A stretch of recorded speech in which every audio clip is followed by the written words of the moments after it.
जी हाँ, इस बीच बीजेपी शुरुआती रुझानों में आगे 69 सीटों के रुझान 70 सीटों के रुझान आए पश्चिम बंगाल के। 37 में बीजेपी आगे, टीएमसी 33 सीटों पर आगे और कांग्रेस गठबंधन, लेफ्ट गठबंधन, कांग्रेस लेफ्ट का गठबंधन जो है उसको अभी तक एक भी सीट पर रुझानों में वो आगे नहीं है पश्चिम बंगाल में।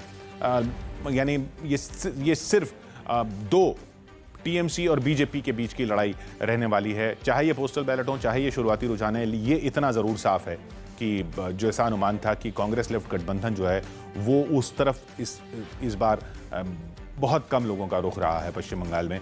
38-33 का स्कोर चल रहा है। 71 सीटों के रुझान आए हैं। 38 बीजेपी, टीएमसी 33, जैसा आप अपनी स्क्रीन पर देख रहे हैं। उधर पुदुचेरी में भी बिल्कुल कांटे की टक्कर अभी चल रही है।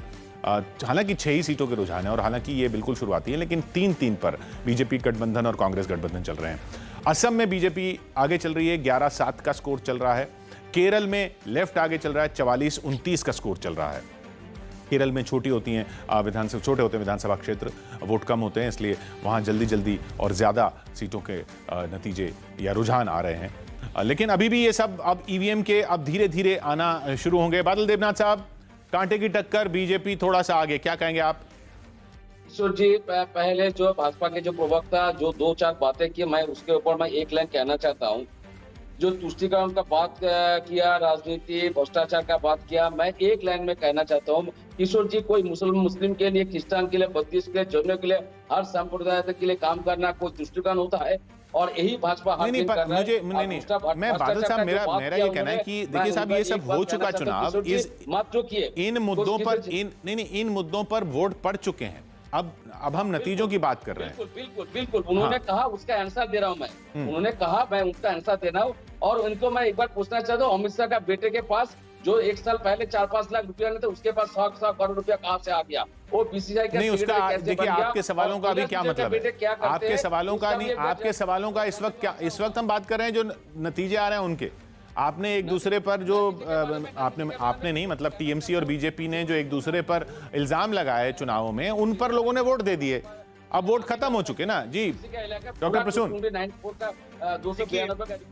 मेरा ये कहना है कि जिस तरह भ्रष्टाचार को संस्थागत रूप दे दिया जाना, यह दुर्भाग्यपूर्ण है। जैसे कि सरकार की जो मैं ये कह रहा हूं जब नतीजे आ जाएं, जो थोड़ा सा ये साफ दिख जाए कि हाँ भाई आपकी सरकार बन रही है या उनकी सरकार बन रही है, तब ये कहा जाए कि लोगों ने इन मुद्दों पर कैसा वोट दिया। अभी आप मुद्दों की बात कैसे? तो वोट तो अभी तो पड़ने नहीं है, वो तो वोट तो पड़ चुके ना साहब। डॉक्टर प्रसून, नहीं, हमें जो अप्रत्याशित समर्थन मिल रहा है उसके कारणों का विश्लेषण मैं इसलिए कर रहा हूं क्योंकि लोग इतनी बुरी तरह परेशान हो गए थे। अब देखिए, पंचायत चुनाव में काफी बड़ा तबका था जिसे वोट ही नहीं डालने दिया गया। उनका लोकतांत्रिक अधिकारों का हनन हुआ, उसका प्रकटीकरण जो पिछला लोकसभा चुनाव हुआ उसमें हुआ। और उसके बाद जो भारतीय जनता पार्टी का संगठन है, वो गांव-गांव तक 78,000 80,000 से ज्यादा बूथों पर हमारे शक्ति केंद्र हो, मंडल प्रमुख हो, पन्ना प्रमुख हो, सब लोगों ने मिलजुल कर जिस तरह सांगठनिक ढांचे को तैयार किया, तृणमूल कांग्रेस है अंदर से बिखरी पड़ी हुई जी। क्योंकि अच्छा डॉक्टर प्रसून, मैं लाइव रिजल्ट हब चल रहा हूं अपने, वहां से मुझे बुलाया जा रहा है कि वहां पर कुछ नतीजे आना शुरू हुए। जी अभय हमारे साथ है वहां से। अभय, कुछ बता रहे हैं हम वहां से? जी बिल्कुल, अभी जो रुझान आ रहे हैं, जैसा हमने कहा था कि थोड़ा वक्त शुरू में लगा था, लेकिन बहुत तेजी से रुझान आ रहे हैं। वैसे ये रुझान अभी पोस्टल बैलेट के हैं। पहली बार हमने देखा थोड़ी देर पहले बीजेपी जो है रुझानों में टीएमसी से आगे निकल गई थी। अभी भी बिल्कुल कांटे का मुकाबला है। टीएमसी भी 42 सीटों पर आगे है, बीजेपी 40 सीटों पर आगे चल रही है। तो कुल जो 83 सीटों के रुझान आ रहे हैं, उसमें एक मोर्चे की सीट आ रही है, एक वो आगे चल रहे हैं, और बाकी बीजेपी 40 और 42। तो एक कांटे का मुकाबला देखने के लिए मिल रहा है। और हर पल यहाँ पर जो रुझान आ रहे हैं उसमें कभी बीजेपी आगे जा रही है और कभी टीएमसी आगे जा रही है। तो ये पोस्टल बैलेट के रुझान है। थोड़ी देर में और स्थिति साफ होगी जब पोस्टल बैलेट की काउंटिंग पूरी हो जाती है।